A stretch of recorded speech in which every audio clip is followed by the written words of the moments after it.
Start. Let's try again. Hello, good morning! Hello, good morning! Give the wave as well. We have to give the wave. Hello, good morning! Hello, good morning! Yes, why not? We like a good wave. Welcome to Pittenweem. How many of you are from Pittenweem? Oh, good. Hardly anyone. I'm from Pittenweem. I better wash my hand or I'm going to have problems here. How many of you have already been dripped on? Good. Excellent. It's hot outside, it'll keep you cool. How many of you know what Pittenweem means? Does anyone know what Pittenweem means? Pit means place, N means of the, and a weem is a? Witch.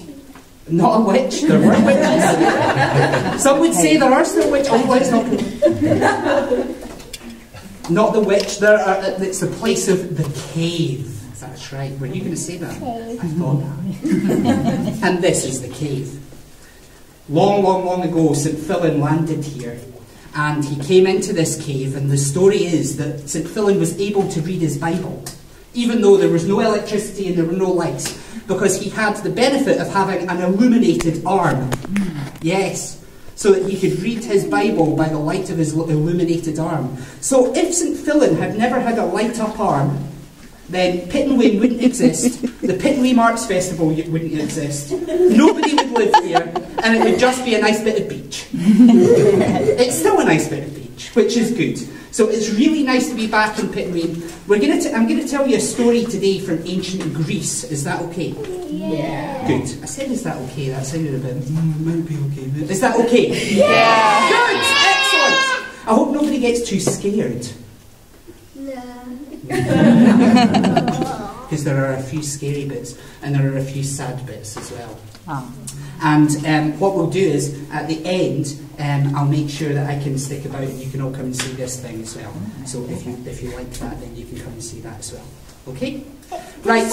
This is the story. Yes? Excuse me. Just like the scary bits in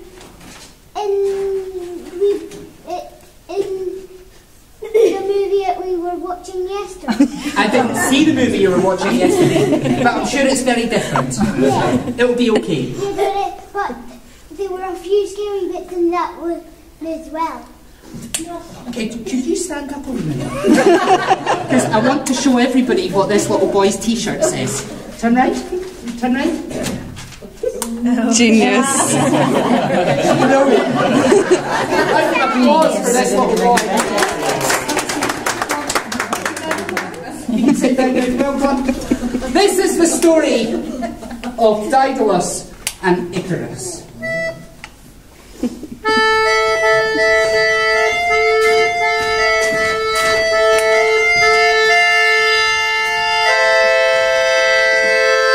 Once upon a time, for that is how all good stories should begin, don't you think? Once upon a time, there was a very wonderful city called Athens.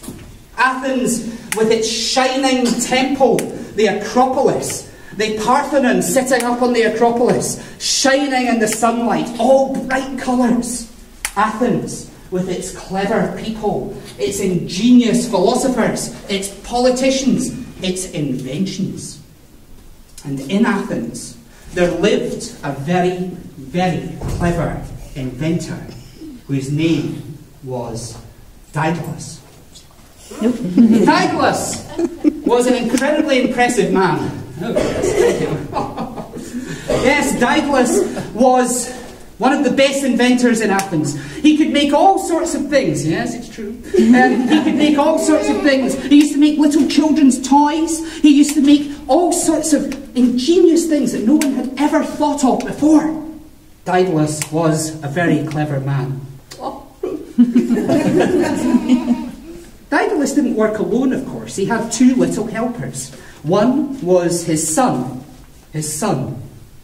Poor Icarus. Icarus wasn't like Daedalus. No, he wasn't. Icarus was a bit of a clumsy boy. Every time Icarus would make something interesting to show to his dad, look, Dad, look what I've made. said. Oh, very good, well done, said Daedalus. Look, it goes back and forward. It's brilliant. It's really good, isn't it, Dad? Yes, very good. Well done. Oh, keep going. Yes, yes. But every time Icarus would make something, he would just automatically, almost without even realising what he was doing, drop it and break it. Oh, not again, son, Daedalus would say. You silly boy. Sorry, Dad. I did my best. Oh, dear. However, Daedalus was not alone in his workshop with Icarus, because he had a young nephew. And this young nephew's name was Talus. Talus was a clever little monkey. And Talus was, you could say, Daedalus's right-hand man. Very clever, made all sorts of ingenious inventions, always came up with good ideas, and he would show Daedalus things that Daedalus had never seen before. One day, Talus came to Daedalus, like that. He came to Daedalus and said, Look, uncle, look what I've made. Oh, what's this then? He said. It goes up in the air. What's that? It goes up in the air? Yes, it he said. Oh, well, how does he do that? Now, Talus was very clever. And Talus said to Daedalus, Why did we go up to the roof? Daedalus said, You mean go up to the roof and try and fly it from there? Yes, he said. So together the two of them went up to the roof, and when they got there, Daedalus took Talus's hands and started to swing him back and forward. Is this how it works? He started to swing Talus round and round and round on the roof, because Daedalus was thinking, what if this is a child who is possibly more intelligent than me? What if he can do more things than I can do? Oh dear. Now, how does this work?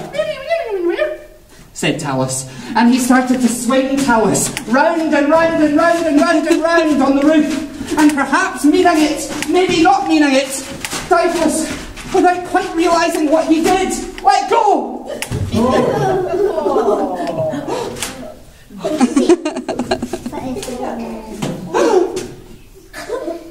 Oh no! What have I done? Oh no! Talus! Talus! He shouted down, and Daedalus went running downstairs. Daedalus ran down to the bedroom of his son Icarus. Icarus! Icarus, wake up! What is it, Dad? Said Icarus. Icarus, wake up! We have to go! Where? We have to go away from here, he said. Why? He will right now! Come on! Hold my hand! And he pulled Icarus away. And the two of them ran from Athens, that wonderful city. That brilliant city, Athens, with the shining temple. And poor Icarus didn't know what was going on. They managed to get a little boat with some sailors, and they sailed over the sea, like that apparently, until finally they arrived on the island of Crete. Now, Crete was not like Athens. Crete was not ruled by anyone good or kind or nice, because Crete was ruled by a bad man. He was a bad man. That's 4 bads. What was he? He was a bad man. Oh yes, King Minos of Crete was not what you might call good. Daedalus, is that you? He said. Oh, Daedalus, the inventor from Athens. Yes, I think so, he said. Daedalus, what are you doing here in Crete? Well, I had a spot of trouble. Huh? Trouble? I like trouble, he said. Daedalus, you need somewhere to stay, don't you? Well, yes, me and my little boy here. He's clumsy and a klutz, but I love him. Yes, well, I'll tell you what, Daedalus. You can stay here on one condition. A condition? Really? I can stay, but I can do almost anything. Yes, I'll stay. I need a cage. A cage? Well, that should be easy enough.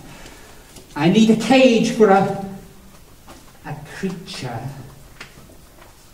What kind of creature? A half-man, half-bull creature. A minotaur with big, sharp, pointy horns.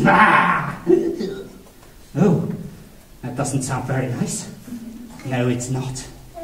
I need a cage that no one will ever get in, and no one will ever get out, Daedalus. If you can do this for me, you can stay here, my boy, yes? Oh, okay, King Minos. I will build your cage.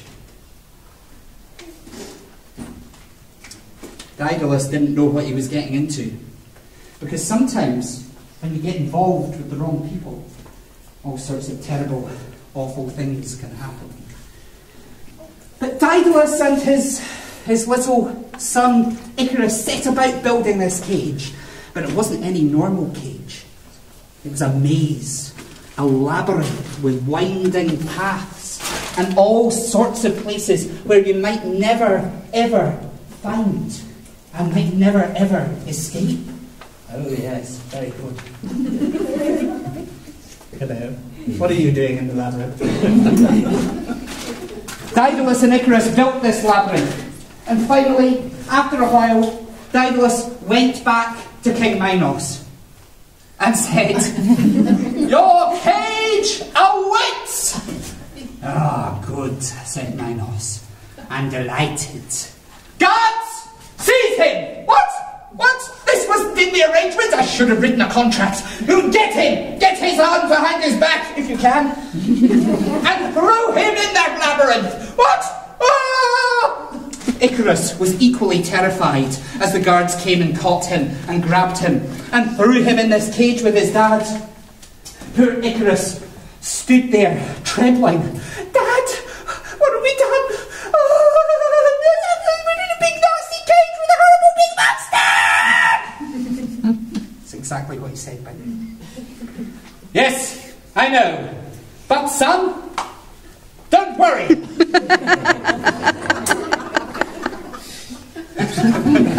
"Don't worry, we will get out.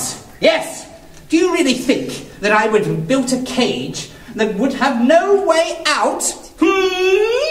No, I suppose not, Dad. You are very, very, very clever." "Yes, I am." He said, "Right, well, let's try and find our way through this labyrinth."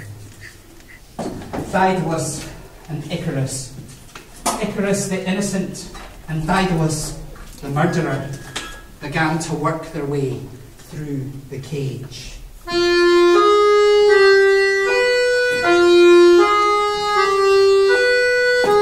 Corridor after corridor after corridor. Dead end after dead end after dead end.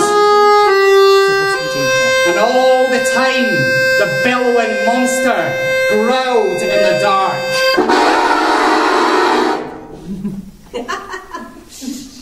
Corridor after corridor after corridor. Dead end after dead end after dead end. And all the time, the horrible monster howled in the dark. Big sharp pointy teeth. Oh yes! Daedalus nearly had an accident. He was so scared. Daedalus and Icarus went creeping through the labyrinth, and eventually, after some time, Daedalus found the panel that he was looking for, a piece of stone in the wall that he had put there especially, very, very carefully. He had put this piece of stone, and the panel pushed in, and as if by magic, a whole section of the door opened. Daedalus and Icarus were free. Yay! Oh, thank goodness for that! I thought we'd never find that. You didn't say that, Dad. Well, yes, I wasn't going to mention that bit. Okay, right. So they ran and they ran and they ran because they knew all the time that just behind them was King Minos. King Minos of Crete, chasing after them, trying to find them. Oh no, I'm getting sweaty. Ooh, I am actually. And so they ran and they ran and they ran until finally they could run no more. And just like the West Braes, they came to a cliff. Oh no, what do we do now? Dad, we don't have a boat. No, we don't. I don't know what to do. How do we deal with this one? Icarus said, I'm scared. Let me think. Let me think about this, he said. They sat on the edge of the cliff, not quite knowing what to do. Should we just jump? No, Dad, don't be silly. Of course we shouldn't. I have an idea, he said. Look, up in the sky. Birds. What do you mean, birds? Daedalus had a great idea. A really, really good one.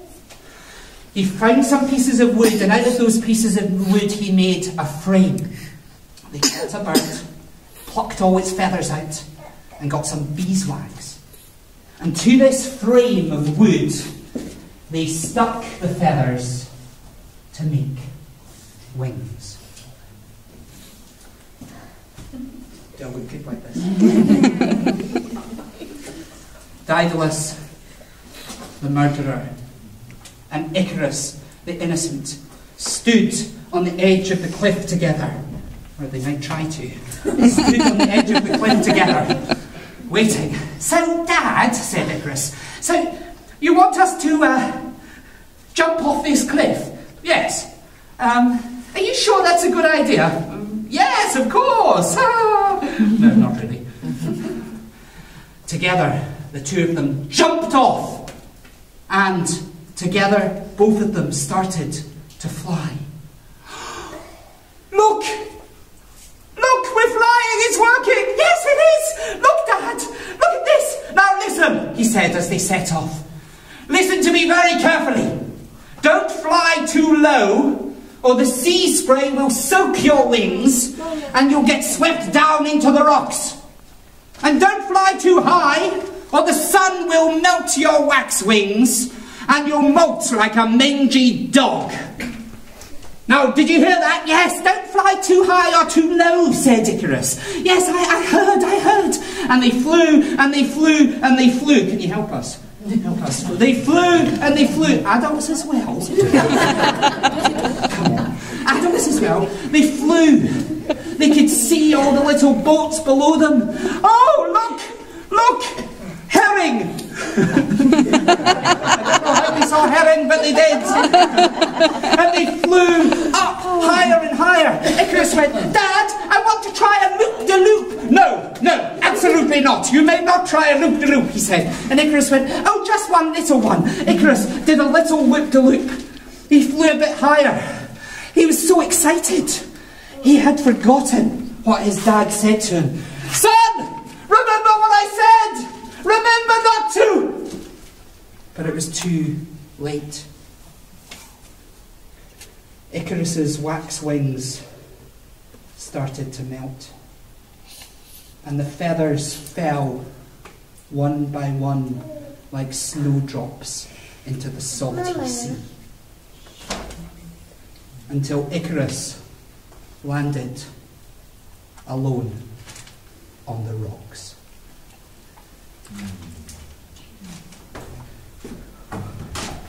Oh, my boy, he said. Oh, my boy, poor Icarus. What have I done? He said.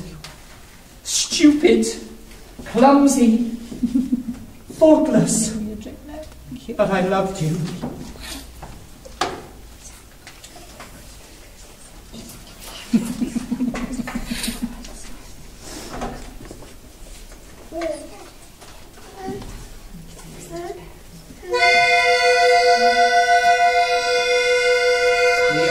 have our difficulties.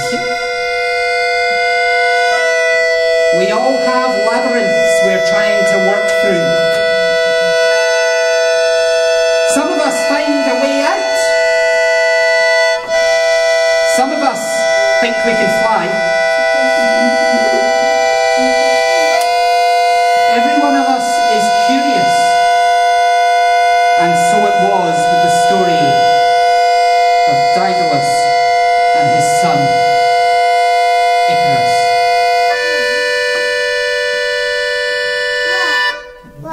Thank you very much.